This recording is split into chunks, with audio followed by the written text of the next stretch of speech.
By the way, what are you getting a piercing at? Let's talk about it. Wait a minute. Time for the Ask Sis Laila live show. This is gonna Lines be are now good. open. 862-370-2838.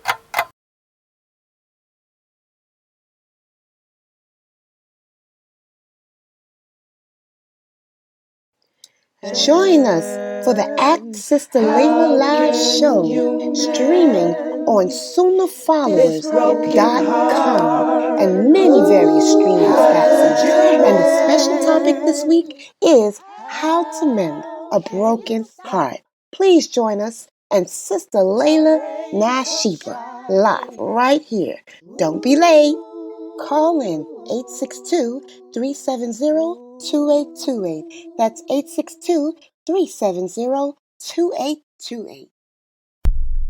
Love of all human emotions, it is the most beautiful of them all. Yet sometimes life happens, forcing us to try and gather the pieces of our heart and put them back together. Join Sunnahfollowers Ustada Lailanasheeba as she discusses how to repair and mend the broken heart.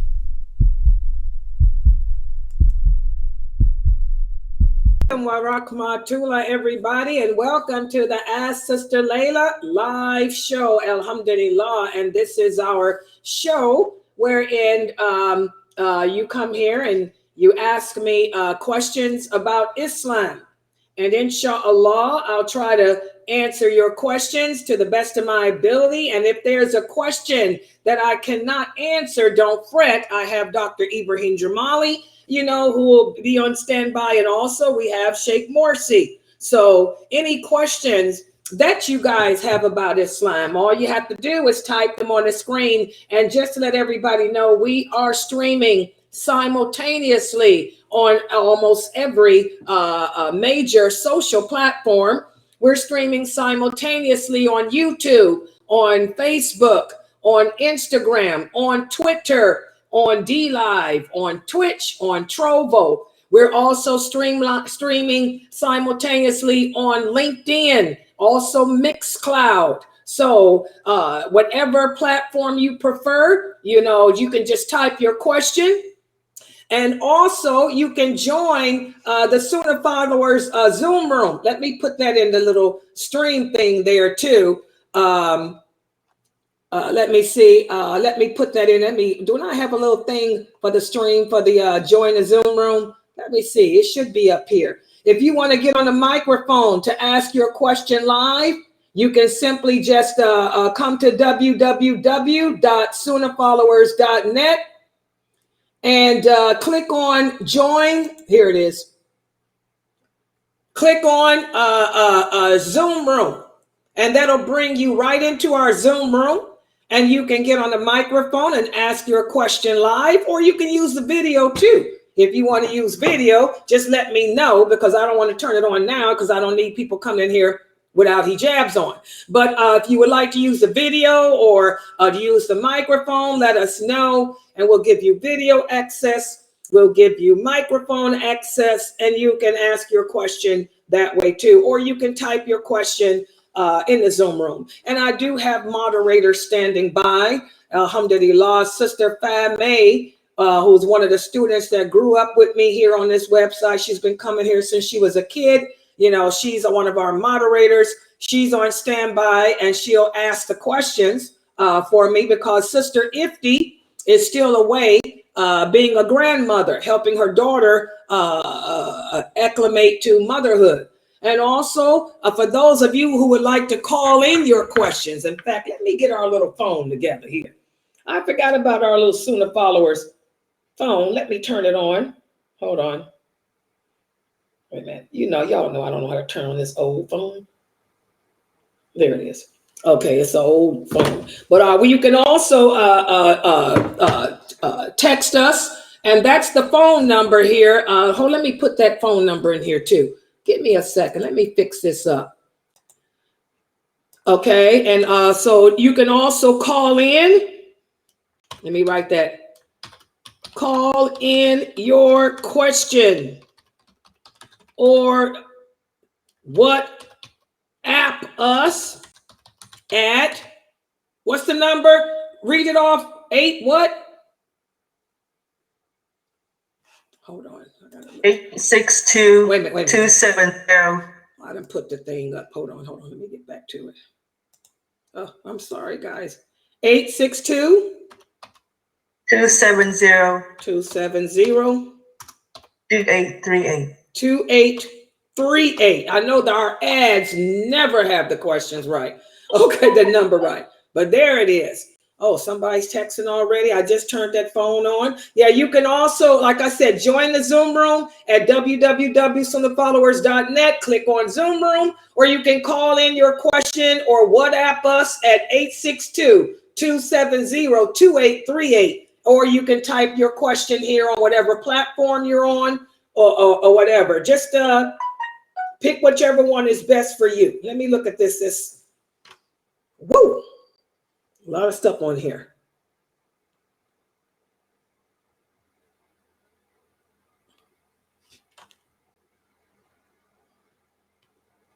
Okay, before I start, let me answer this person's question here. This person said that they're at work and they've been waiting for me to come on. And by the way, I apologize for being a little late. I had to set things up. They want to know about taking out a student loan. So let me answer this person's question right quick.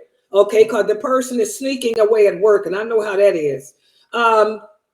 Remember, guys, student loans, this entails interest, and interest is a major sin in Islam.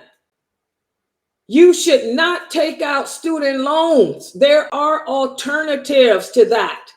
I went to college and I got my degrees. I never took out a student loan. You know what I did? I went to a state college. A lot of you want to go to these private schools, and these private schools are expensive. Look at the state colleges, and also scholarships. There's a lot of scholarships that most American students are not even aware of. They got scholarships for single parents, scholarship for women out of wedlock, all kind of scholarships for religion. I mean, go to your financial aid department and ask for the book on scholarships. Apply for scholarships and go to a state university and get you a job. You can DoorDash, Instacart, good money, plus work your own hours. But to answer the question in a heartbeat, no, because this is interest. And there are alternatives. You cannot use the point of, where you have no choice, because you do have a choice. There are other alternatives besides taking out a student loan. So I hope that answers that question. And also, guys, I just want to tell you, you can type your questions on the screen, but also, as I'm answering the questions tonight, we'll also continue to focus on what direction Islam gives us to help us to mend from a broken heart. Unfortunately, we're living in the days of fitan. The Muslims today are not as strong as they were back in the time of the Prophet, sallallahu alaihi wasallam. We're weak. We're extremely weak. We're extremely weak, in our practice, because we don't know our religion. We don't know the lawful and the unlawful. We don't know how to pray. We don't know what our obligations are. We don't know what our roles are, so we don't know how to handle life, basically. So a lot of us, suffer with sicknesses such as the broken heart, and we don't know how to come back from that. We have to remember our Prophet, sallallahu alaihi wasallam, said every nation of people has their pagans. The pagans of our nation are those who can't accept the qadar of Allah. People who suffer with the broken heart, for long periods of time are people who cannot accept the qadr of Allah. I mean, not the broken heart. I mean, that's normal to get hurt. Everybody wants to live happily ever after. Everybody wants to be in a relationship with a man or a woman lawfully and be with that one person forever. But sometimes it just doesn't work out. That's why divorce is legal. That's why divorce is good and clean. Okay? It's not a bad thing. But the thing is recuperating from it.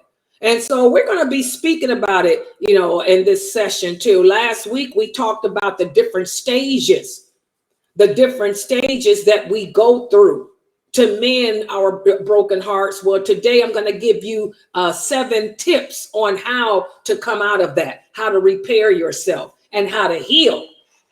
So just to remind everybody, that's going to be, our topic today too, as we discuss this. And let's just take a look at this stuff here.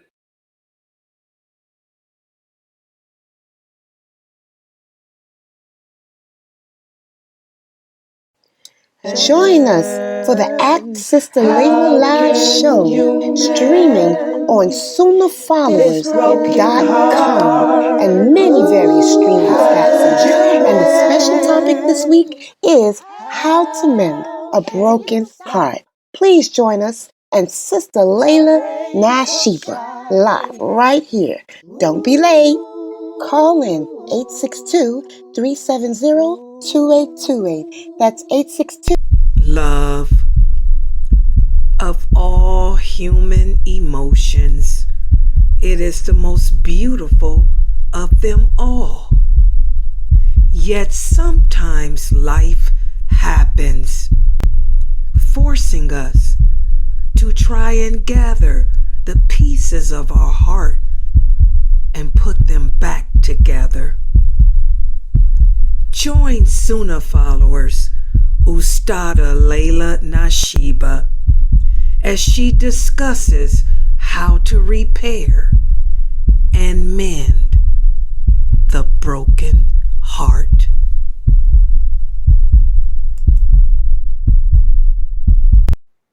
And that's where we are today, how to come back from it. The marriage didn't work out. How do I move on? How do I heal myself? Because it's a hurtful thing. And I think all of us, male and female, have experienced it before, the broken heart. We got to go through. We talked about the stages we go through. We first go through this, denial. And I know many of us have been there. We deny the fact, it's over. We just have a hard time facing the reality that this relationship is over. And then once we come to grips with that denial, then that's when the anger sets in. The anger and then the blame. You get angry and want to blame everyone as to why, the relationship didn't work out. So it's a process that we go through to get to that point where we can heal. And so that's what we're going to focus on today, is the process of healing. And before I get into that, I have a question here that's a piggyback from the question that was asked about loans. Taking out a student loan, as every Muslim should know. And like I said, a lot of us don't know the lawful and the unlawful. But taking out loans, interest is haram. This is usury. This is a major sin. It's one of the fatal sins that will destroy you. Okay? So a sister here is asking, so does that mean that we can't have credit cards? Okay, it depends on what type of credit card you got. Credit card is simply a credit card. The Prophet dealt with credit. He took out he borrowed armor on credit. Credit is not haram. Interest is haram. And nowadays, living in America, we have different types of credit. You can get credit without interest. You can get credit with interest. Okay, interest is haram, and it always will be haram. So just make sure that you get the type of credit that doesn't entail interest. Real simple. And they do have no interest cards out there. And now they even have even better things, those pay later, pay and break it down in payment plans. They have all type of alternatives. There's a lot of alternatives to interest nowadays. You just have to research them with your financial advisors, you know, and your banks. They'll tell you. And there's a way around all of that. Yes. Okay. So as you guys gather your questions and put them there, I want y'all to take a look at some tips that I came up with based on Quran and the authentic hadith as to how to get over that heartbreak. And let me see if I can share my screen. Y'all know I'm new with this new program I'm using. This is new. Give me a second. I got it in. Where did it go? I had it. Hold on. Let me go back and find it. Is this it? There it is. Now let me come back. I'm coming back to you guys. And where did it go? Let me put this on. Now, here we go. Inshallah, I should get you guys to see it in there. Yeah, here we go. I'm going to take it full screen so y'all can see too. Let me take my little code down. And up here.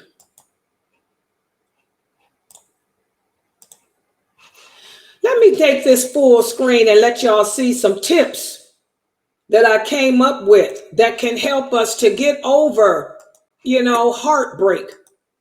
First of all, guys, and you know what I wanted to do? I wanted to try something different. Let me take this down.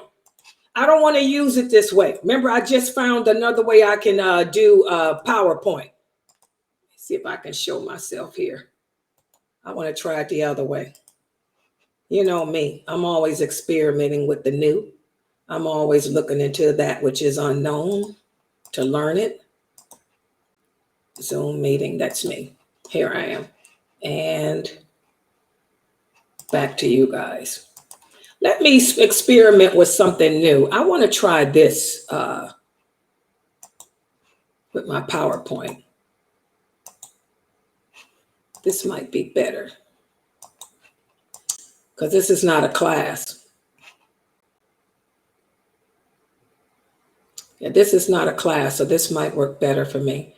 Yeah, I came up with these tips that while that's uploading, you know, like I said, you know, if you are going through a heartbreak, you know, having a hard time getting over your breakup, it's normal. You know, a lot of people ask, why does it hurt so much? We talked about that last week. The reason why it hurts so much is because, again, anything that affects us mentally will eventually go to the heart. And what the Prophet sallallahu alaihi wasallam taught us, whatever is in the heart will manifest itself through our limbs, our body. So it hurts. You put your all, your hope into something, and it's gone. It's over. That's a tough pill to swallow. So it hurts. A lot of us experience a loss of appetite. A lot of us go through insomnia. We can't sleep. We can't function. A lot of us become confused. You know, we have to restart our life and don't know what to do. I mean, this is normal. This is part of being human. But something that'll help us get through it is the fact that Allah tells us in the Quran that he doesn't put a burden on us that we can't bear. There is nothing that we experience in this life, be it heartbreak, be it disappointment. Allah doesn't subject us as humans to anything that we can't handle. We just have to believe in ourselves, believe and know that I can get through it. That's the first step to healing too. I can get through this. I can overcome this. I just have to have faith in myself. And that's the problem. When we go through something like heartbreak, we lose faith in ourselves. We got to get that faith and that belief back. Okay, so let me share this with you guys. Let me see if I can work this way. I like Wait, let me put myself back. This was the whole point, where I can work this way and keep myself here without going back and forth, disappearing from you guys. Let's see if I can do this. Presentation. Okay. Okay, everybody take a look at this. Inshallah, y'all can see this.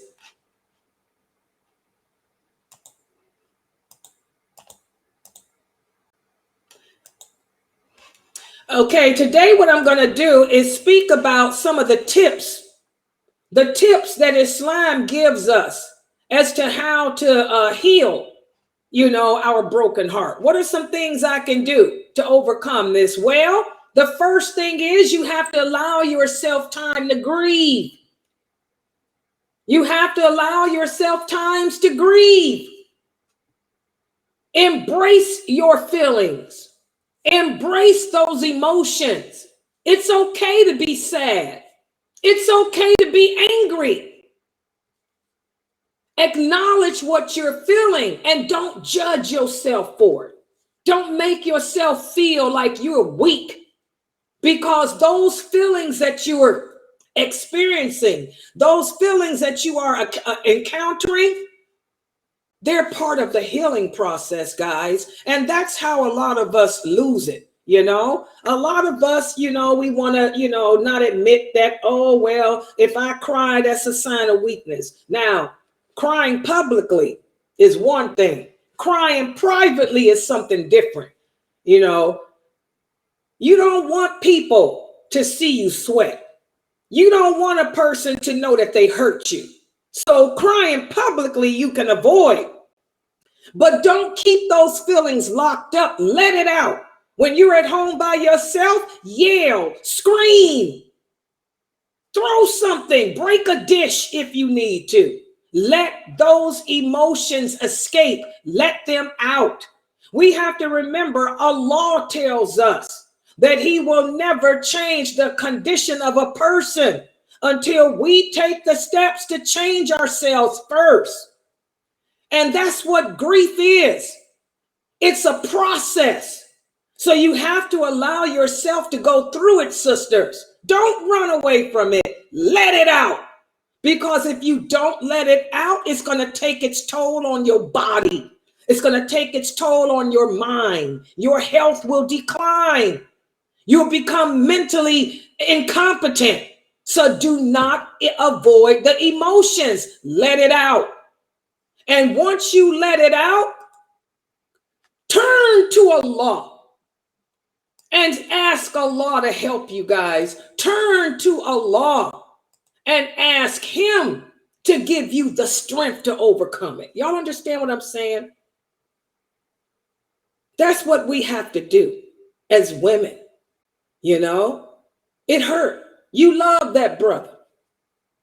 You thought you'd spend the rest of your life with him.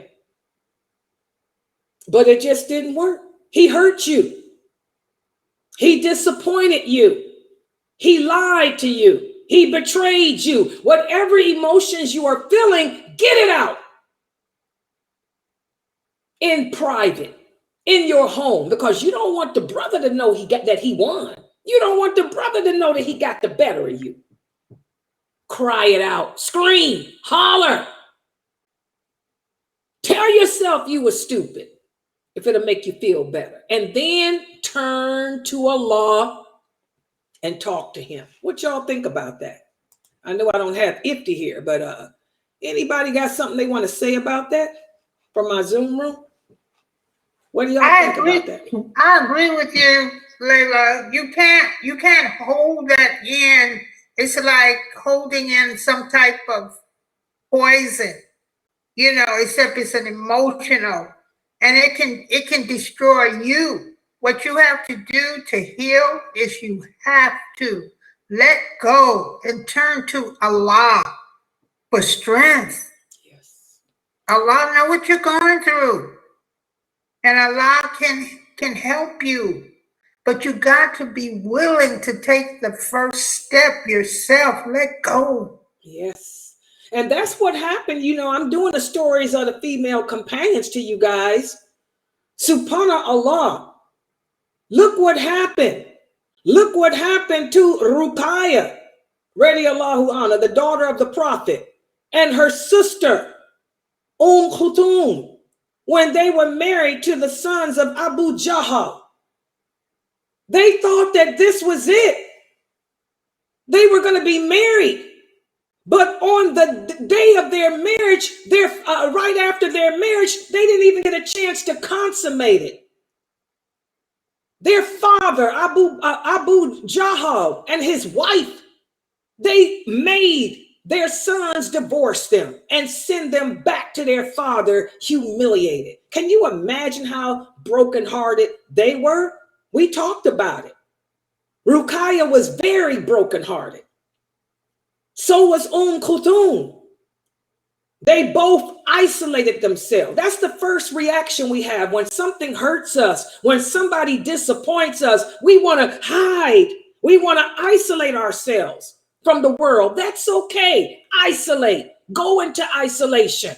But while you in there, let those emotions out. Don't hold them in. Don't put the smile on when you by yourself. Let it out.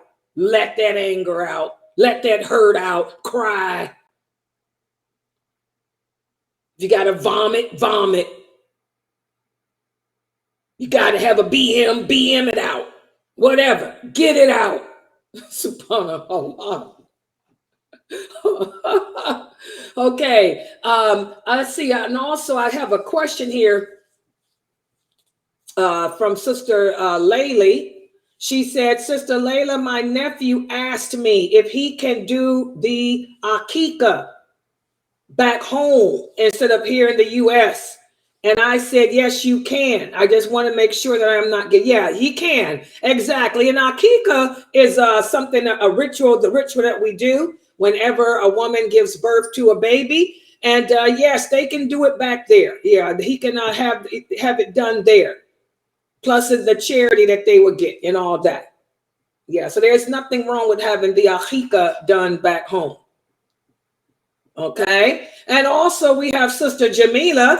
Sister Jamila said, subhanallah, with letting go of that grief, she said, get yourself a pillow, scream into it, cry if you need to, and then talk to Allah. Ask him to remove the pain. Girl, I'm telling y'all. Remember the supplication that Salama radiallahu anha made. There's a supplication the Prophet Muhammad taught us to say when we're going through grief like that. And that supplication is, Inna lillahi wa inna ilayhi rajiun. That's all you have to say. That's what I do. When I'm disappointed, if there's a marriage that I want and it doesn't work out, it doesn't happen, but I'm just giving an example. If I had a marriage that I wanted and it didn't work out, inna lillahi wa inna ilayhi rajiun, and just get it out of my system. Okay? But inna lillahi wa inna ilayhi rajiun, ask Allah to help you through it. And also, guys, so that's the first step. That's the first step to healing, is to allow yourself to grieve. There's also another step too. What's the second step? The second step is just as important as the first. Seek support. Seek help and support from those close to you. This is when you want to surround yourself with supportive friends and family. And if they're not enough, then you need to consider talking to a Muslim therapist. That's the key. It has to be a Muslim. If you're going to seek counseling, seek it from a Muslim counselor who can provide professional advice. Remember, guys, the Prophet sallallahu alaihi wasallam taught us that the Muslim is like one whole body. If any limb hurts, the rest of the body feels it. We talk about well or better, allegiance. We're supposed to have allegiance to our brothers and sisters in faith. This is the time to surround yourself. If you got a friend, say, for example, your friend is going through a divorce. This is when you sisters want to be there to comfort her, to help her through it. Whenever the Prophet sallallahu alaihi wasallam learned that a Muslim was grieving over something, be it death or going through a breakup, the Prophet would cook a pot of soup and send it to them. How many of us do that? You hear that a sister in the community and who's been married for a long time, now all of a sudden she's going through a divorce. How many of us think to make a pot of chicken noodle soup and send it to her? Oh my God, she'd appreciate that because it lets her know that she's not alone, that somebody actually cares. Because when we're going through a breakup, especially from someone we've been with for a long time, you feel isolated and alone. So we need to take, the remedies that our Prophet taught us. If a person is going through a hardship in life, cook a pot of soup, send them a pot of chicken and noodle soup. If it's somebody close to you or even not close to you. You don't even have to know the sister personally, but you heard, and just send her the soup and say, may this help you through your time. May this help you through your troubled time, sister. So that's the second tip that I have. Surround yourself with other strong Muslims who you can lean on during this process. And again, they should be strong Muslims, not weak ones. Remember, the strong believer is more loved by Allah than the weak one. You don't want to surround yourself with weak Muslims that don't halfway practice the deen, that don't pray, because what's going to happen is your iman is going to be low anyway. So they're going to end up pulling you down to not practicing and blaming Allah like they do. So that's the time to seek, company with family and strong Muslims. And that's the time that we can help. Again, how many of you belong to an Islamic community that has a welfare committee? Sister Amina Fresno, that's something that y'all can do in your mosque. You're on the board. When you hear that a sister is going through a divorce, send a pot of chicken soup to her. She'd appreciate that. What do you guys think about that?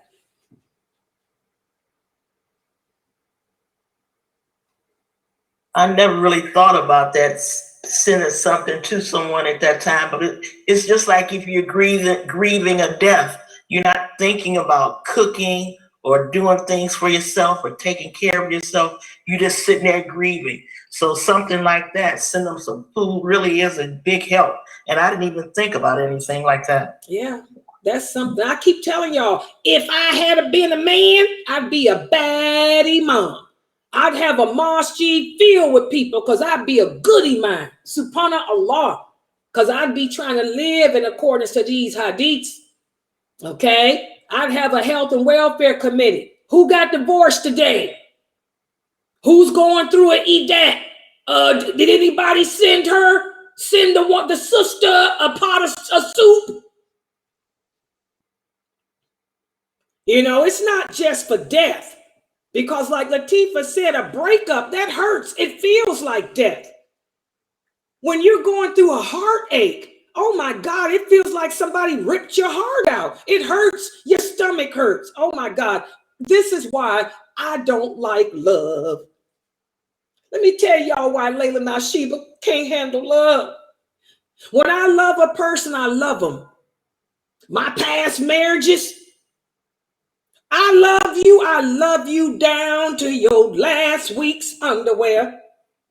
And when you hurt me, when I think that you don't love me, it hurts my stomach. I have a sensitive stomach.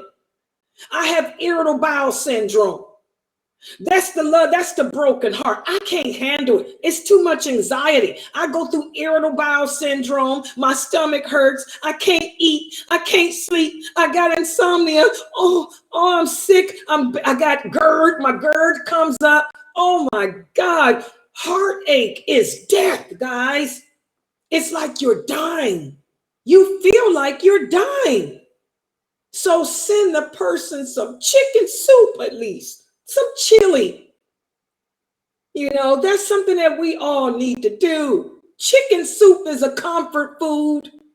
I can lay up there. It ain't going to hurt my stomach. It'll help ease my irritable bowel syndrome. I can sit there and eat the chicken noodle soup and cry my heart out. And look at the blessings you're getting because you sent it to me. Any questions we got before we continue on with this? Are there any? I have a number of anonymous questions. The first one says, if someone is taking a shower and at that moment they must relieve themselves and pee in the shower, what should one do if it's an emergency? You mean you got to pee, do number one in the shower? Is that what they're asking me? Can they do number one in the shower? Yeah. There's nothing wrong with that. What do you think it's like when I made Hajj? Woo! That was culture shock. When I made Hajj, oh my God, they didn't have no toilets. When you took a shower, you stood up with the shower head over you and a hole underneath you. So you did both, shower and use the bathroom at the same time. There's nothing wrong with that. As long as the water is not, long as you're not using the water to wash yourself with. So if you gotta urinate in the shower, you can urinate in the shower. There's nothing wrong with that. Long as you don't take the water that you urinated in and try to clean yourself with. A shower is good. Let it wash that stuff down the drain and keep it moving. A lot of people urinate in the shower all the time. Nothing wrong with it. It's okay. Okay. Does that answer the question? Yeah. And her next question is, what advice do you have for parents who are struggling with their kids who are finding it hard to develop a connection with their Lord? This is normal. This is what all of us as parents and grandparents, because I struggle with that with my grandchildren. We all want our children. We were just talking about that here in the Zoom room before this lecture. We all want our children to be strongly attached to Allah and die upon Sirat al-Mustaqim. But see, Allah is the one that's in control of that. All we can do as parents is raise our children. We need to start in the formative years. The formative years, when they are the age of 6. We have to start, at the age of 6, teaching them about Allah, teaching them Tawheed, what it means to believe in Allah, teaching them what it means, how to worship Him alone. But even then, a lot of us do that. We raise our children, teach them the deen, but when they turn puberty, they take their own direction. There's nothing we can do. Allah says in the Quran that He is the one that can change the heart of man. Even if it was your ardent desire for a person to believe in Him, they're not going to believe in Him unless He changes their heart. Look how the Prophet prayed for Abu Talib. Look how the Prophet sallallahu alaihi wasallam made dua for Umar and Abu Jahl. He said, oh Allah, strengthen one of them and allow one of them to convert to Islam. Umar became Muslim. Abu Jahl didn't. Okay, so all you can do basically is do your best as a parent to teach them the deen, make them practice. That's the thing. You have to make them practice when they're in their formative years. Like the Prophet said, teach the children when they're 7, make them practice when they're 10. So that way, when puberty hits, it's a habit. But a lot of us as parents fail because we don't make our children. We think that we're going to hold off in having the girls wear hijab. We're going to hold off in making the boys go to the mosque until they puberty. It's too late then. Their jinn has attached at that age. You have to start before the jinn attaches. Okay? And then when they start rebelling, the only thing you can do is make dua, make dua, make dua. Ask Allah. Ask Allah to keep them strong. Ask Allah. Because Allah, like I said, He's the only one that can control the heart of man. So make dua, and Allah knows best. The next question is, How should a woman handle being married to a man who deals with enmeshment issues with his mom? The severity has leaked into my marriage, and the handling of how I should go about raising my kids and the boundaries my husband refused to take with his mom. Were there any hadiths and situations that arose that can teach us on how to handle situations like this? Okay, she's I was somebody else's texting too. Wait, hold on. I'm sorry. Is she speaking about a mother? Was she saying in the beginning a mother that's dipping in her business? Yeah, like the husband confides to his mother about their marital lives and their personal. And she's this is a big problem that we're facing as an ummah too. The boundaries. As Muslims, we've forgotten our boundaries. Well, we don't know the boundaries, just like we don't know the lawful and the unlawful, just like we don't know how to pray, just like we don't understand what it means to worship Allah alone, just like we don't know what allegiance is. We don't know the boundaries. Okay, if she's having these type of problems in her marriage, she needs to have imam who specializes in marriage. This is when she needs to go directly to an imam who specializes in marriage and divorce. And it has to be an imam who her husband respects. Because if it's not a person that her husband respects, he's not going to listen to him.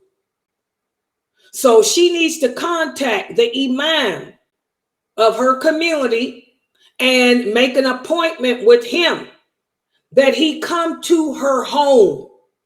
Listen to me closely. Come to her home for dinner. And it's just her and her husband and him, not the children, because this is a serious issue.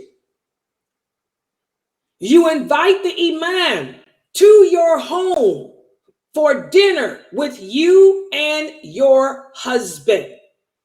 And that's when you talk about it right there with your husband present. Let the imam know that you have a problem with your marriage, and let him know that the husband, you feel that your husband is involving his mother too much into the marriage and it's causing a problem. So that way the imam can address it. And the husband will listen to him and respect what he says. And because this is a big problem, we have to learn the boundaries. And a lot of brothers don't have the boundaries. They don't know the boundaries. So they have to be pointed out to them by another man. They're not going to listen to a woman. A woman can't tell a man how to be a man. They're not going to listen to the woman. But they'll listen to another man that they respect. So tell her, to talk with the imam who specializes in marriage and divorce. Let him know what the problem is and invite him. Tell him ahead of time what it's about so he can prepare, and invite him to dinner at your home with you and your husband so he can counsel you. And Allah knows best. I hope that'll help her. Try it. I gave that advice to a couple of sisters here at my website. It worked for both of them. Okay, so try that. That she understands. And the last question is there any way we can see if a child is affected by a jinn? What are the difference we can see between jinn possession and mental illness in a child? Okay, this is a big problem from the African culture and also the Caribbean culture. They want to blame everything on the jinn.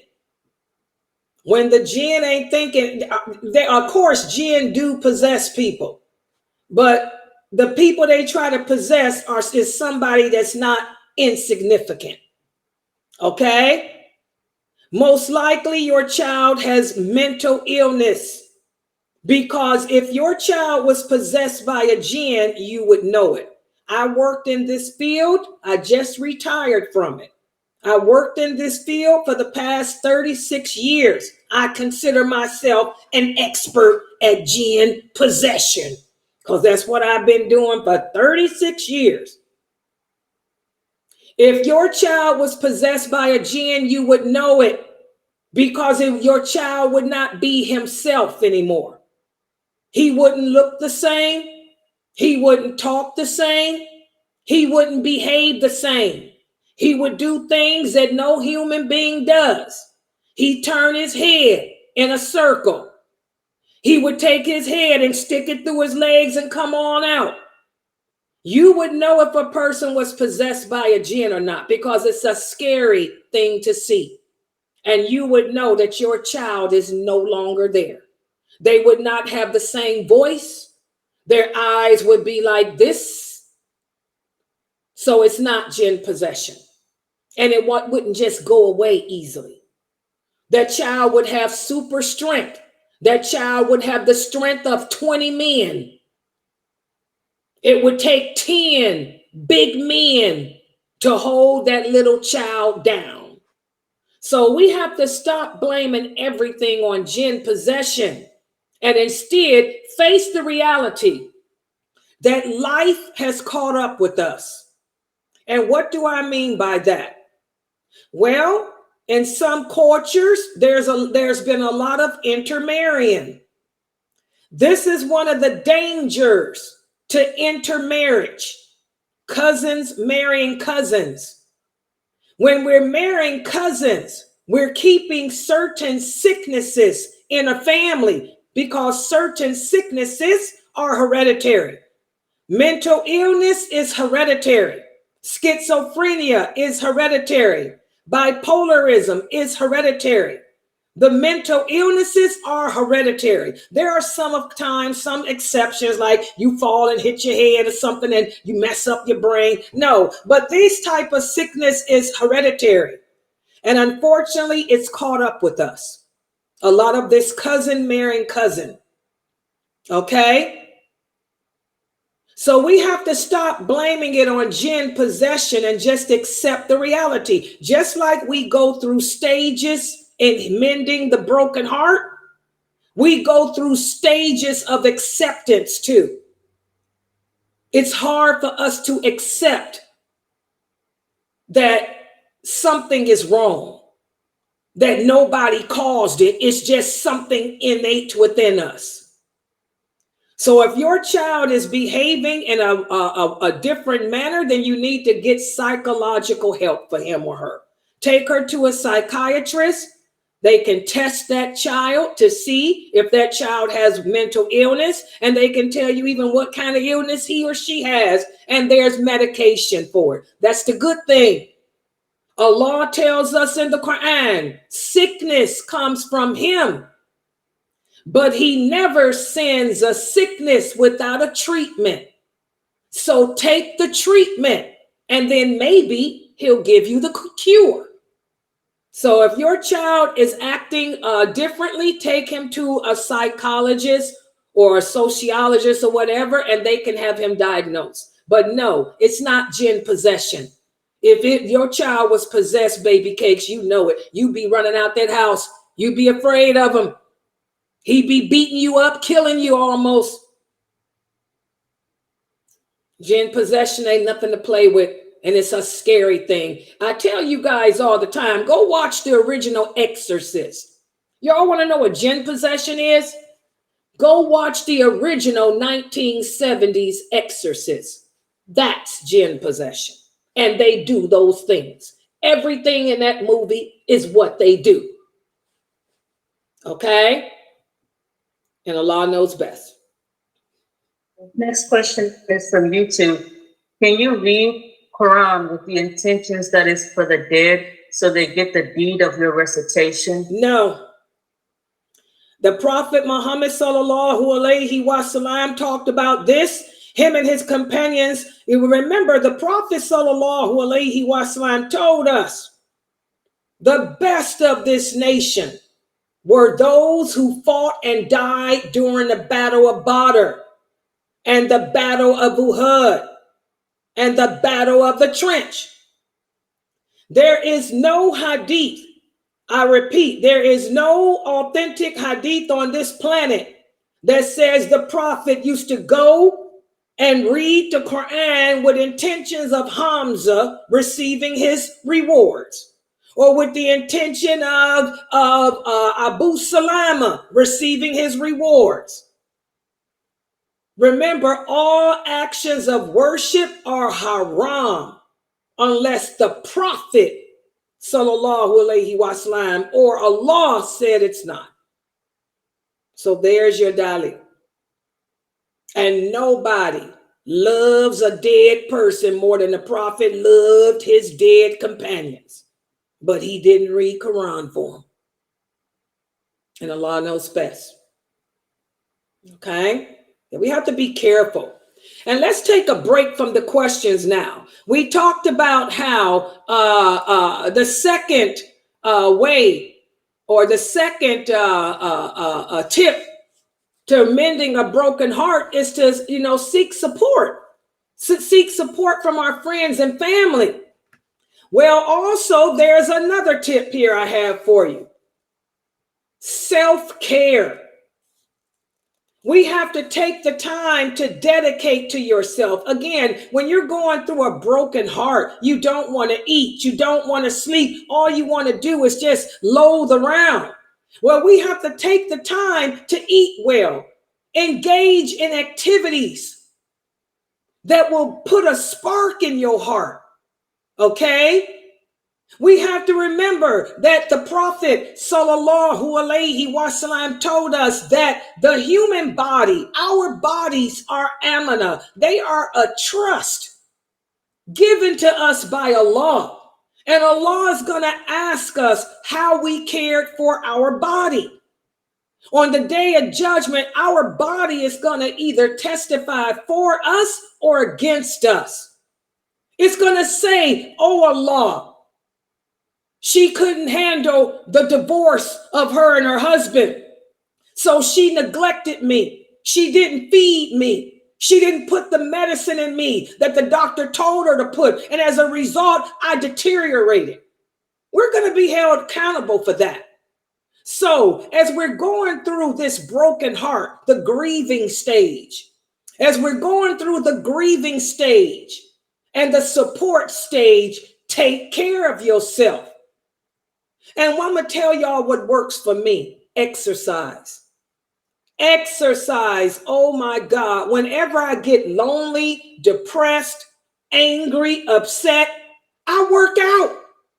I'll log on to YouTube and do some walking exercises. That's all you have to do. Go to YouTube, put in walk away the pounds, put in a 10-minute walking exercise, a 10-minute stretching exercise, yoga, martial arts. By exercising the body, you're also alleviating the grief and the stress. You'll be surprised how well you will feel after exercising. I'm telling you guys, after 8 minutes of exercise, you will feel a high. Because your emotions and the secretions of the body, you go through this exercise high after 8 minutes. And this is the best way to heal. It'll keep your blood pressure normal. It'll keep your sugar normal. It'll keep your cholesterol normal. It'll also help with your anxiety. So practice self-care. Whenever you're experiencing anything in life that's complicated, such as a broken heart or anything else, I always tell people, get on a bike, ride a bike. Everybody should have a stationary bike in their house. Just get on that bike. All you need is 20 minutes. Most doctors will tell you all you need is a 20-minute exercise routine. That's it. For 20 minutes, that'll keep the body normal, the body healthy. That'll keep your blood pressure fine and everything else. So we have to remember, as we're dealing with the grief of mending the heart, as we're getting the support from our families, take care of you. Maintain your health. What do you guys think about that?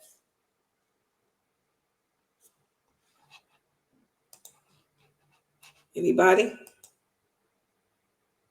I think that's very true, because sometimes we tend to neglect ourselves and get so wrapped up within the grief that, we start deteriorating, our health, we eat the wrong things, our heart is important, our pressure goes up, our sugar goes down, like a boatload of things, come back to back to back. So it's very important. I can say for myself, when something bad really happens, I take it, I take it very, very closely, and I take it rough. Like yesterday, my cousin passed away, and the first thing, my mom, the grief takes over her, so I have to be conscious mentally. What's that going to do for me if somebody else doesn't know how to deal with the grief themselves? So it's important to make that decision to either cut that, have that boundary, and prepare yourself first, whether you're able to, at the same time, talk to that person, because you don't know their reaction and what's that going to do to you mentally. So that's just how I dealt with it, Exactly, guys. Again, this is, like I said, we all have been there. We all go through it, especially as women. Women are more emotional than men. Men go through it too. Believe it or not, men go through the broken heart too. Okay, but they are able to mask it better than we. Remember, men can mask things better than we can, and when it comes to our emotions, that's where we women lose it. A lot of us can't move on. A lot of us women get stuck. That's another reason why the prophet said there'll be more women in hell than men, because we have a hard time moving on. How many of you women are still living with Catholic men? I got about 5 sisters in here that's married when they really are not married. Islamically, you're an adulteress. You ain't got no business living with that man, but you can't move on. That's shirk el askar. Y'all got to get over that. Okay, we have to learn to move on, and I think that brings me to the next one. I think I got something about. Yeah, how can you move on? How can you heal the broken heart if you haven't distanced yourself from the person? This is common sense. You have to distance yourself completely from the person that broke your heart, because you're never going to move on.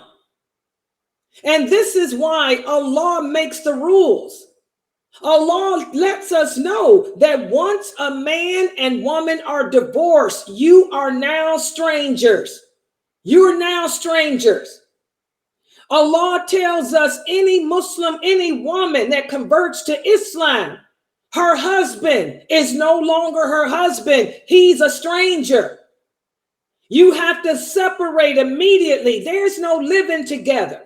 There's no living upstairs and downstairs either. This is another innovation that many of you Muslim women are doing. Your husbands have divorced you and you still living together in the same house. You say, oh, but he's upstairs, I'm downstairs. He's in a room. This is still haram. He's a stranger. If that's the case, then let me go move in with Dr. Jamali. If that's the case, me and Dr. Jamali can rent an apartment together. I'll have my room. Him and his wife have theirs. What type of crazy stuff is that? If that's the case, then I'm just going to go rent an apartment, with Sheikh Morsi. Sheikh Morsi can be up and I'll be down. This is haram. This is haram, sisters. And all of you women living like that, you're committing some sins, man. Y'all better hope you don't die this way. And this is why you can't heal. This is why you can't move on. You're never going to move on until you obey Allah and distance yourself. Women and men do not live together like that. We don't intermingle that way. So remove him from your life. That also includes your social platforms too. Remove him from your Facebook page. How you going to move on if you're still looking at the brother's Facebook page? Remove him, delete him. I'm quick at doing that. I'll delete your Facebook account. I'll delete your phone number. I'll block you. I'll do all of that. Oh, I'm good at that. Laila, I can't stand living in the past because I know the dangers of that. So if I'm done with a person, even a friendship, and this, my people will tell you at my job, they used to make fun of me because, I worked with a bunch of kafirs. Okay. If a coworker got on my nerves, I get them transferred away from me. And then I would delete them completely from my Facebook, my Twitter, I'd delete their phone number. They couldn't contact me. They'd be blocked. They say, whoa, Laila got you kicked off that place, transferred, and she made it like you don't exist. How can you get over a person? How can you get over a situation without completely removing it and removing yourself from it? You sisters need to fear Allah. Y'all got to stop all this hanky-panky, stanky stuff y'all doing. Because you're going to answer to Allah for it when you in that grave. Ain't no living in the same house together. That's the case, Dramali. You and Ayin can add me to y'all's apartment. Okay, I'll take the second bedroom that y'all using as a study. Ayin, fix the bedroom up. I'm moving in. What kind of stuff is that? That's sick. And we wonder why Allah sent the war. We wonder why we can't get over the broken heart. Whenever we transgress the laws of Allah, whenever we transgress the limits of Allah, Allah says he'll send nothing but chaos to you. So that's something you sisters got to think about, okay? You got to get out of that situation. Distance yourself from him.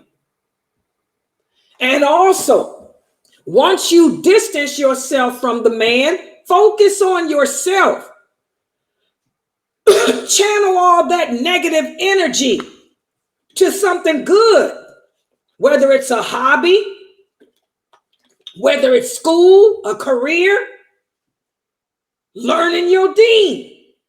We have to remember, guys, Islam teaches us to always focus on tomorrow and to not live in the past. That's what makes us different and better than the non-believers. We don't live in the past.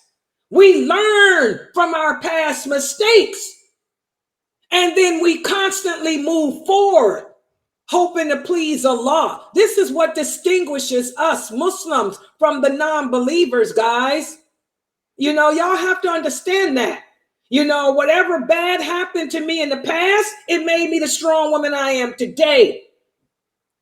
It's over with. It's done. Just like Allah says, if we repent to him, if you repent from a sin, Allah will wipe it away. It will be as if it never happened, as if it never existed.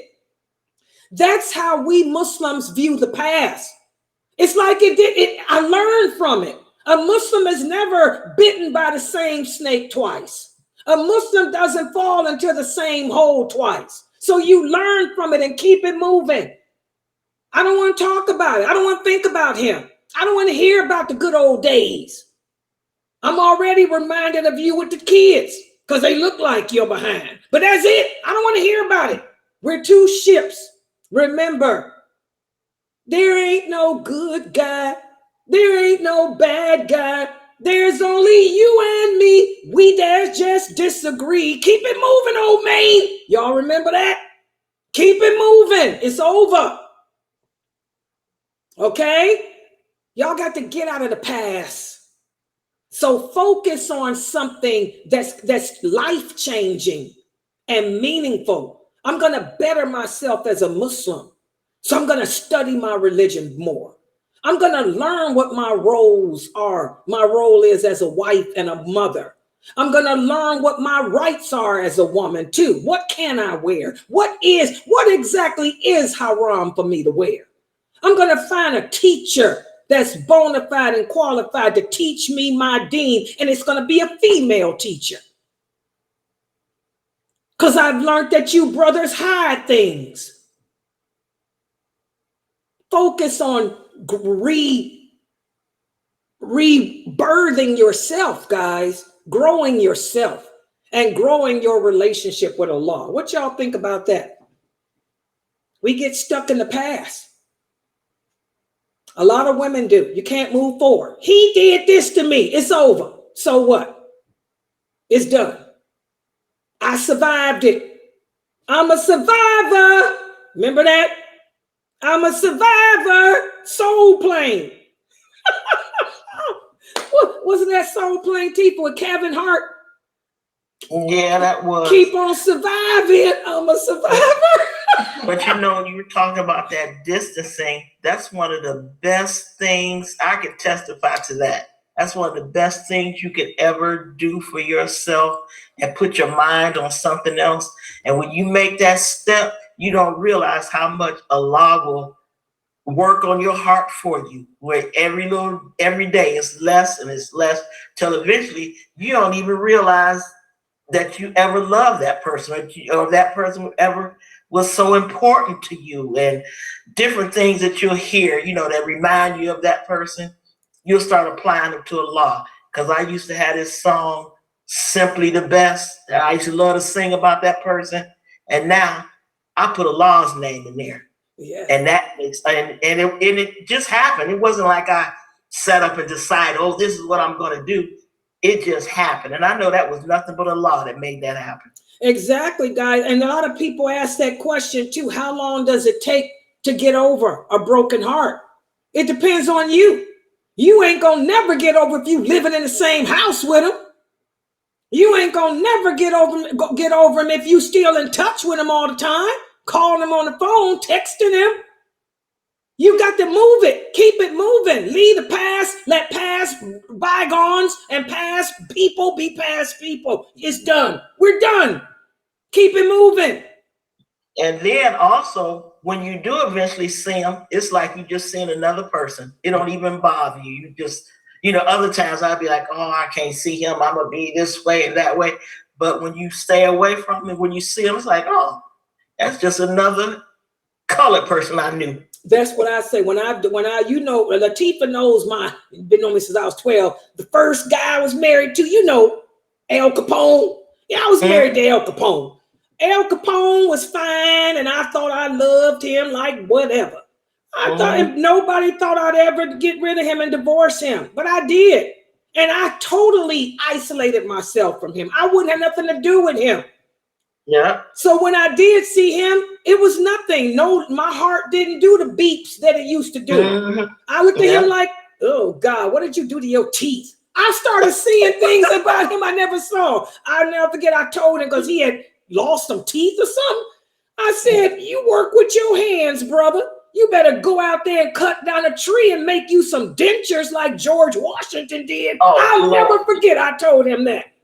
And people was like, oh, no, she didn't say that to him. And he was so hurt. He said, you used to think I was all that. I said, I don't know what was wrong with me, but you better go make you some teeth, brother. SubhanAllah. It's like when you distance yourself, guys, and put that energy on Allah, like she said. Put it on Allah. Then it's like you look at this person like, I was married to him, or I was all beat up over him. Oh gosh. Yeah. We got to. And like you say, how long it takes, it really depends upon that person. Because the first husband, it wasn't that easy to get over. Yeah. The second one, it was like a drop in the bucket. Yeah, it depends on where you are up here with Allah. Your relationship with Allah is everything, guys. And remember, so many of us commit shirk in our love. We love people in a way that we shouldn't. We don't know the boundaries even when it comes to love. But the older you get, you know, you mature more, and the more you learn about your deen, you get closer to Allah, and then you can strike that balance. You can put that balance in your love for this man, you know, and not love him more than Allah, not more than the prophet, and definitely not more than yourself. And that's the problem. We got to love ourselves too. A lot of the sisters don't love themselves. You let these brothers break you down. You women allow these brothers to break you and make you feel that you're a failure, that you are nothing. Self-love is everything, guys. And that's a big problem. And that takes us to that next tip. Keep your mind busy. Like Latifah said, I know Latifah, when she went through this last heartbreak, her mind was busy. She stayed stuck in this website. She was working because she's a teacher. And then she was coming home from work and learning her deen, participating in the Arabic classes. She got back to reading the Quran. You know, she was come in all these classes here, learning her religion.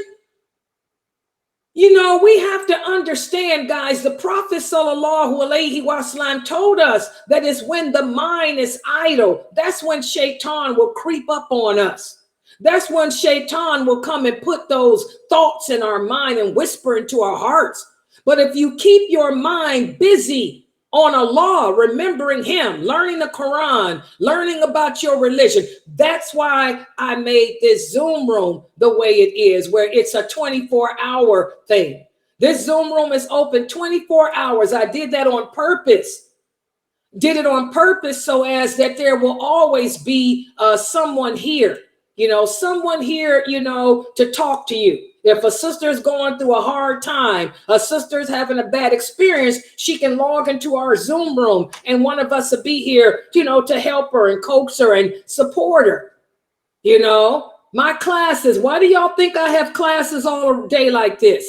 They are all around at different times of the clock to keep myself busy, because I'm a single woman. You know, I can get caught up in emotions too. Loneliness, depression.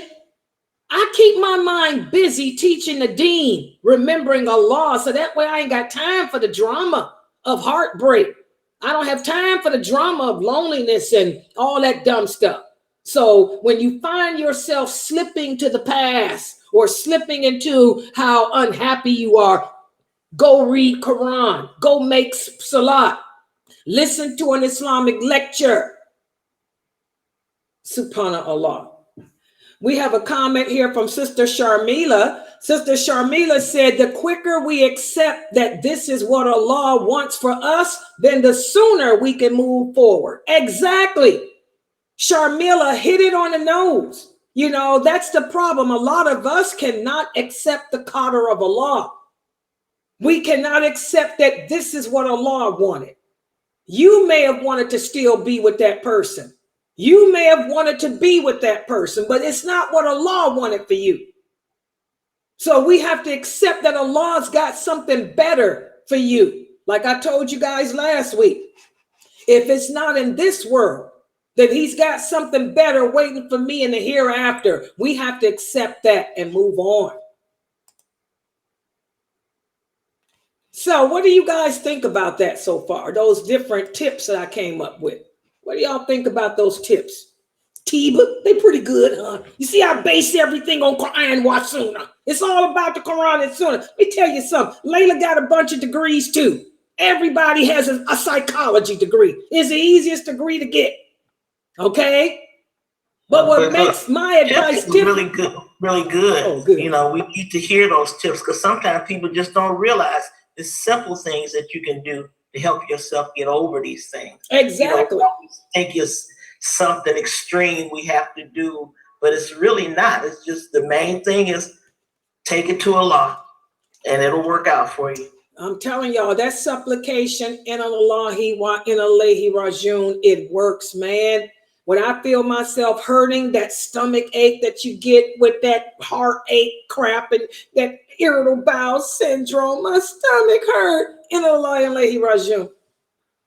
And then I usually, you know me, I'm an exercise person. I'll get up and do some, hey, you know, stretch it out, roll it out, let it out.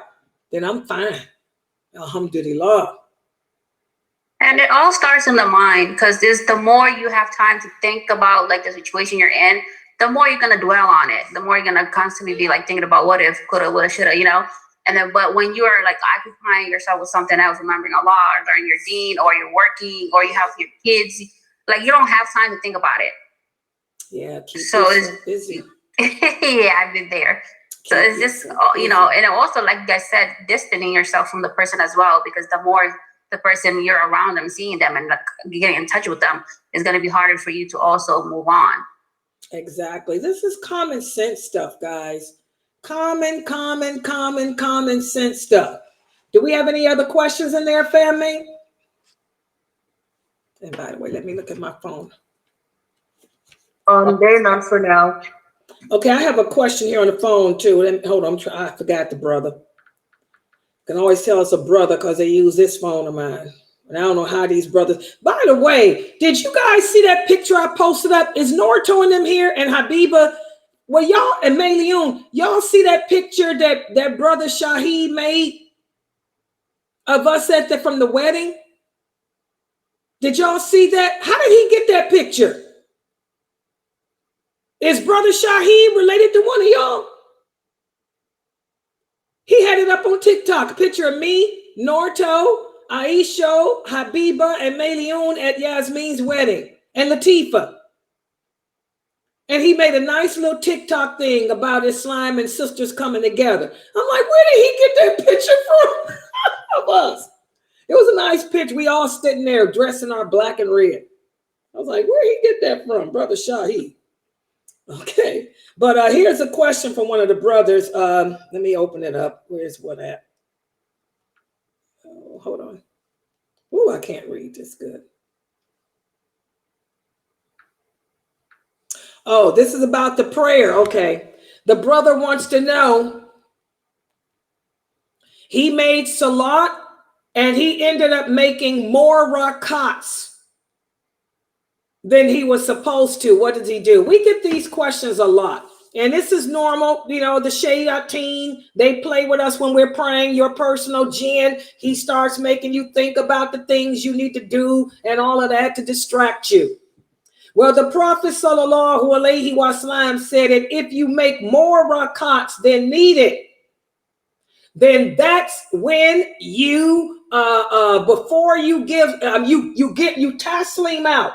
You give assalamu alaikum rahmatullah, assalamu alaikum, and then do 2 prostrations of sujood.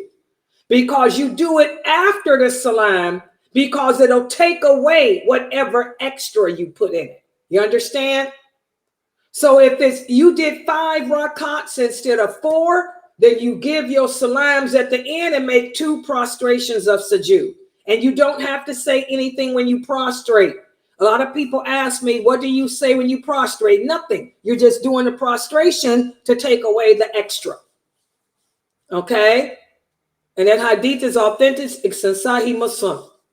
Okay? So that's a very good question. No, he didn't use that. I didn't screenshot that picture, Mina. It's a picture that nobody got. That's why I was surprised he had it. I don't have that picture. It was from the wedding. That was a wedding picture. Yeah, I don't know where he got that from. I'm like, where did brother Shaheed get this picture from? This is from the wedding. Yeah, subhanallah. Yeah, any other questions? Okay, I want to share this with you guys too. Again, we talked about it. How long does it take to heal a broken heart? You know, that's the question a lot of people ask. Well, again, like we said, it's a personal process. There's no fixed timeline for healing emotional pain. It depends on things like how long you were in a relationship, your personal coping skills, the support system you have, whether you can keep your mind busy, like Shamsa said, how much you have distanced yourself, as Sister Latifa said. Okay, so nobody can tell you how long. But the more active you are, the more active you are, and the more you focus on Allah, that makes the time speed up. So we have to engage ourselves in self-care practices like the exercising, seek support from our family and friends, and be patient. Remember, guys, patience is so important in Islam. And like Latifa said, one day you'll wake up and realize that, hey, it's gone. It'll just go. And make dua, constantly make dua, asking Allah to help take it away. Okay? And then another question. Look at this question. How can I get over a broken heart when I'm still in love with him? This is challenging. A lot of women end up divorced from husbands that just didn't want to be married to them anymore. The women still love the men. And so they'll ask this, how can I get over him when I didn't want the divorce? He wanted it. I still love him. Well, this is where accepting the qadr of Allah comes in. We have to accept the reality of the situation. You have to just accept that he don't want you and it's over. And again, surround yourself with supportive people. Engage yourself in activities that will promote your self-growth, like learning the deen. And over time, you'll be able to restart your life. But one of the things I want the young girls here to understand, and I have to say this a lot to them, why would you want somebody that doesn't want you? That's not right. That's not good. You should not want to be with someone that comes out and tells you, I don't want you. Because if they're telling you they don't want you, they're not going to give you the things you need, the attention you need, the affection you need, the support you need, the encouragement you need. And you're just going to be a woman that's abused mentally, emotionally, and maybe even physically. We have to love ourselves. I know a lot of you sisters were taught when you were kids, oh, you should love Allah, love the Prophet, and then love your parents. That's wrong. No, that ain't the order. The order is love Allah first and foremost. Then love the Prophet Muhammad, sallallahu alaihi wasallam, and then yourself. You don't love nobody more than yourself except Allah and his messenger. That's what the Prophet said. He said, you will never be a believer until you love me and Allah. Allah first and foremost, and then me more than even yourself. He didn't say, then your parents. Because there may become a time in life where you have to disobey your parents. Maybe your parents will come and tell you that they don't want you wearing a hijab. You have to love yourself more than them so you can look them in the face and say, my Lord commands I wear it. So in this instance, mother, I am not going to obey you. If you don't love yourself, you wouldn't be able to do that. So you love yourself. You're third. You're the third. You understand that, sisters? Self-love, self-respect, self-motivation, self-esteem. All of that is important for our growth as Muslim women. Because you may find yourself in a situation where you have to walk away. It could be a person close to you, a person that you've given your all to, and you have to walk away. Why? Because Allah says, save your soul from the hellfire. How can I save my soul from the hellfire if I don't love it? You have to love yourself to save yourself. Y'all understand that? All right. Anybody else got any questions or comments about that? What you think about that, Tina? Yeah, go ahead. No, there's a question here. She said, can an Islamic marriage be performed by any sane Muslim male, or does he have to be an imam? Imams here now charging money to perform Islamic marriage ceremony. The cheapest I've found is $500. Okay, first of all, the marriage is not performed by no imam. I don't know where y'all get this from. The marriage is performed by your guardian.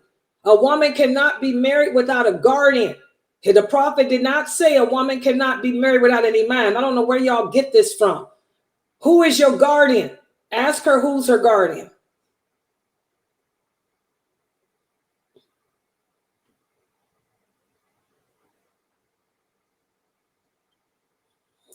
Ask her who is her guardian.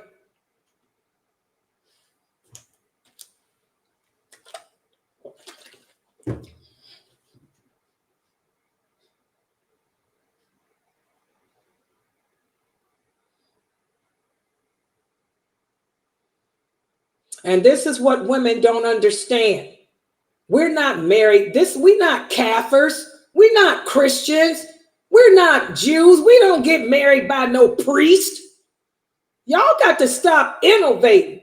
Our marriages are totally different. We're married by our guardian. All a man has to do is go to my guardian and say, I want to marry your sister. And if my guardian says, okay, she agrees, that's it, we're married. So I don't know where you sisters, y'all are too busy trying to be like Kafarina. Y'all got to stop trying to be like Kafarina, and start being like Amatullah. We don't wear no white. Huh? What happened? Okay. What she said? I said she's asking that for someone else. She says she doesn't know. Okay, well, tell her that in Islam, we're not Kafirs. In Islam, we're married. We're not married by imams. We're married by our guardians. In order to have a valid marriage contract, there has to be a guardian, 2 witnesses, and a dowry. That's our marriage. It's simple. It takes 5 seconds. I want your sister. You can have her, and we married. Where's the dowry? She agreed. That's it. So I don't know what type of marriages y'all doing. Y'all have these problems because y'all trying to be Kafarina. You have to stop trying to be Kafarina.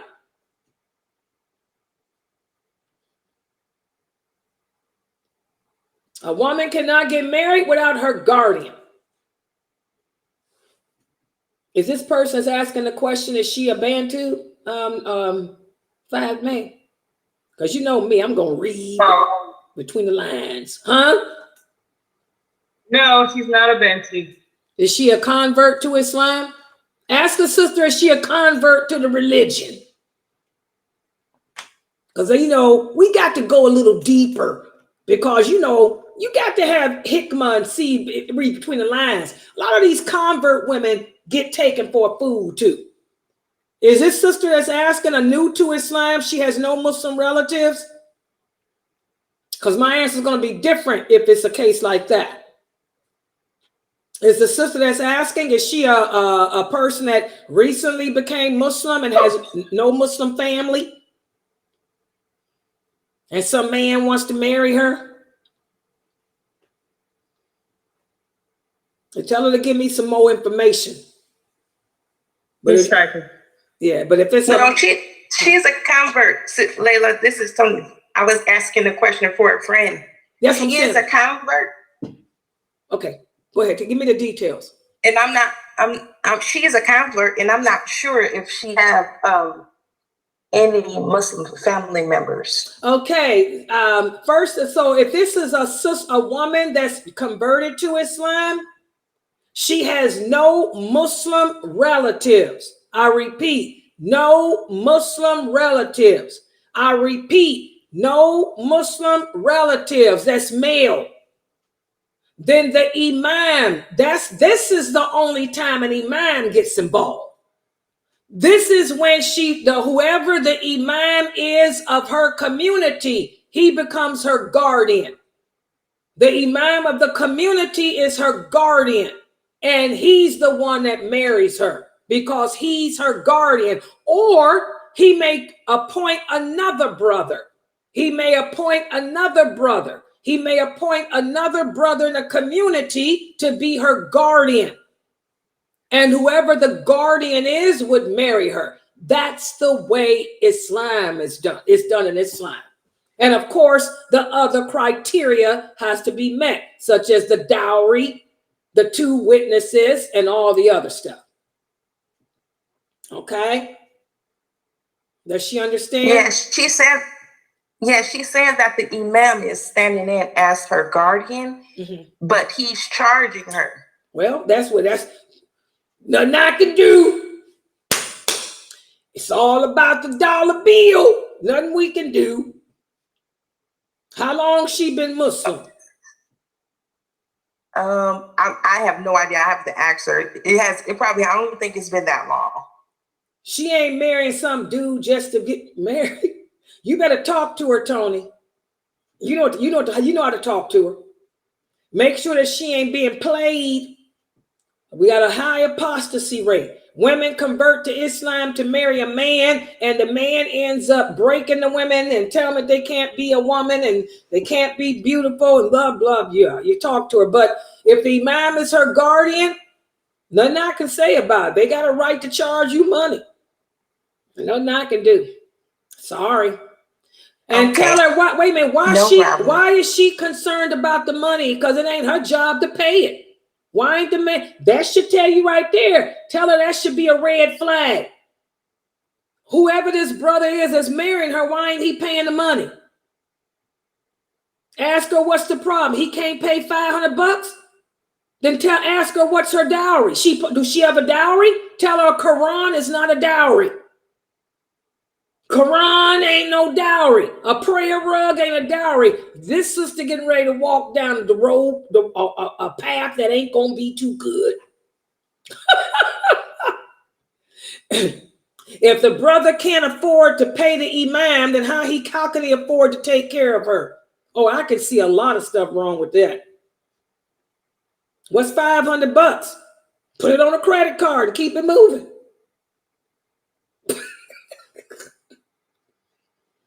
Don't you got a debit card? Put it on your debit card and keep it moving. He can't do a $500 marriage contract? How he gonna pay my rent? My rent's $1,300. The average rent is around $1,300 a month, unless you're living in the hood. You gotta have a card. Ain't nobody catching no bus nowhere. He got a card? And I ain't talking about no 1985 jalopy. What you call them? A Charger. They still make them tea, but I ain't talking about no Charger, no Pinto.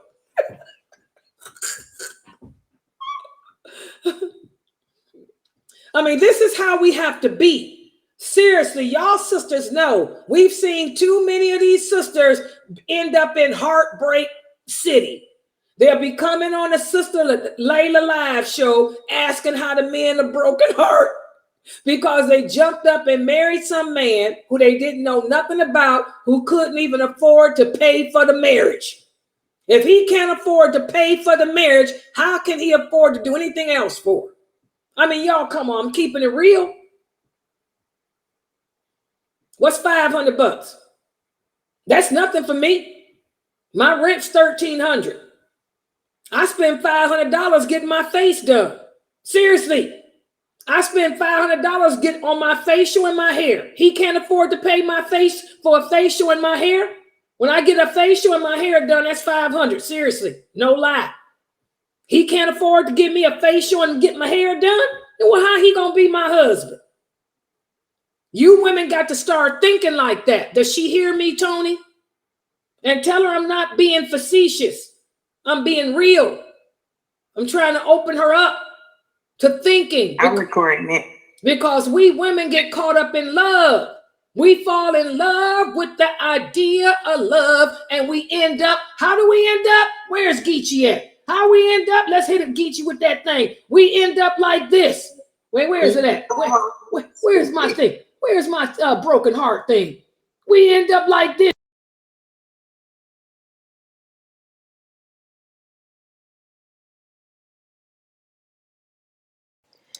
Join us for the Ask Sister Laila live show streaming on Sunnahfollowers.com and many various streams. That's how we end up. How can I mend the broken heart? Well, you should have known. He couldn't even afford to pay for the marriage. So that should have been a warning sign that if he couldn't pay $500 for a marriage, how is he going to pay your rent, buy your food, buy your clothing, move you in a decent suburb? Hey, girlfriend got to get her hair done. Girlfriend got to get her face done. I need a pedicure. I need a manicure. You can't even take care of my amenities. Isn't that the word for it, y'all? And amenities. How am I saying it? Amenities. You can't even pay my amenities, brother. So what fool would marry this brother? I'm sorry. Is he out to pokey? That's another problem. Brother just got out to pokey.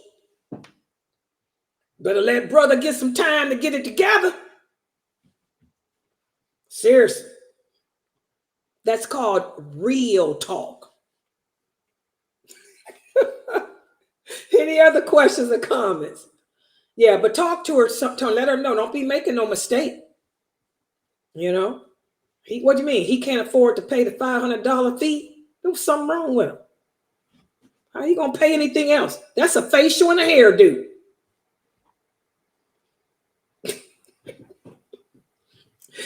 Why y'all quiet? Everybody quiet. I just shocked everybody. I'm telling you, the truth hurts. It's true, though.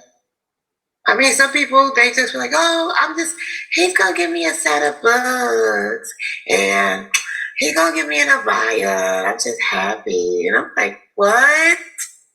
Are you serious? Like, come on, sister. Yeah, what's you the are dowry? So much more than that. He can't pay $500 for a marriage contract. I mean, to get married. So how the heck can he afford I would hope that her dowry should be at least $3,000. Hello. I mean, and that's a cheap dowry. I mean, this is America.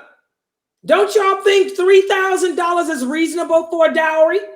I can put it in a bank in case the marriage don't work out. You know, that'll pay for me an apartment. I can pay my rent for a year or something. Not a year, but, you know, pay up me some rent or buy me a car, a little jalopy Pinto, Volkswagen, station wagon. Yeah, like 1 month rent, 1 month deposit. It's true. Seriously, how he gonna give her a $3,000 dowry if he can't pay the $500 marriage fee? That ain't her business to worry about the marriage fee. That's his. Get it together, bro. DoorDashers. Let me tell y'all about it. My DoorDashers, they be making $500 in 2 days. $500 ain't nothing for DoorDashers. They can make it in 1 day. Tell them to download the DoorDash app and go DoorDash. Oh, I forgot. He ain't got a car. Some people DoorDash on a bike, though.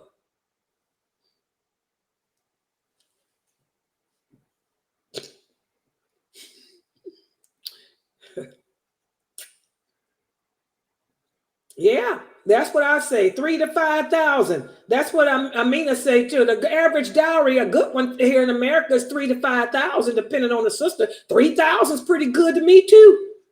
I'm independent and self-sufficient. You can give me a 3,000. We'll talk. $3,000. I can buy me another computer.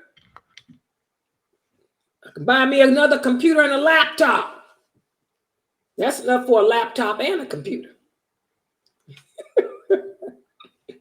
Yeah.